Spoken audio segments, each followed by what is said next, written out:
ไว้สูงพี่น้องเขาตั้งเสียงข่าเมื่อในมีข่าวอยู่2หัวข้อเต็มมาต่อใดใครในพี่น้องเขากะเขาหัวข้อข่าวที่1ของสีซึกมันติโทแห้งซึกเขาเข้ามาขึ้นในเมืองไต้ปอดห่องหัวข้อข่าวที่2ดับซึก APPSA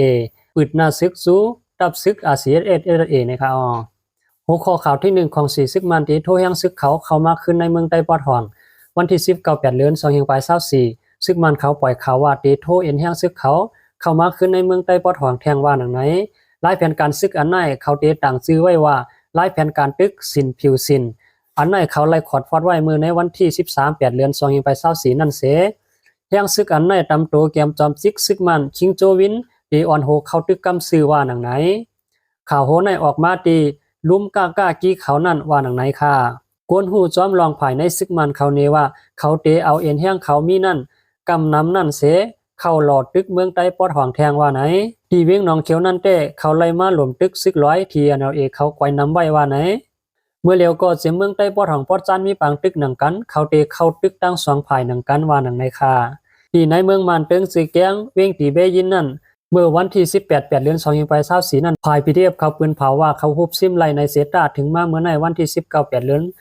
2524ในซ้ำซึก PDF เขาไล่ถอยถอนปันขึ้นย้อนมาภายของสีซึกมันเขาแถมเอ็นแห้งซึกจอมดินและสังตั้งกลางเฮาก็เอาเฮอร์มินมิก17มิก35เสเข้าปล่อยหมากใส่อำถัดอำไว้ลำหนึ่งกว่าเย้าลำใหม่มาเตียนใส่แทงแลเอาจุ้ม PDF เขาไล่ถอยถอนขึ้นว่าหนังไหน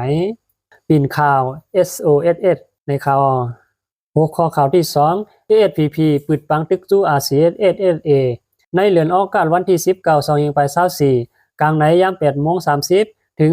11:30 จุ่มซึก ASPP ทุซึกลงกว่าสู้ตั้งวันหลายกำน้ำตอดจีเวงกุนเฮงอันมีเหนือตั้งกาโคลำกุนเฮงนั่นกว่ายื้อจุ่มซึก RCSSA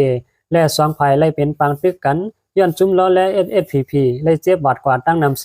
ไล่ถอยขึ้นแลเสียงกว้างเสียงมากจังไล่เย็นกว่าไปหู้ซ้อมลองลู่ซุ้มตั้ง2ภายว่าหนังในค่า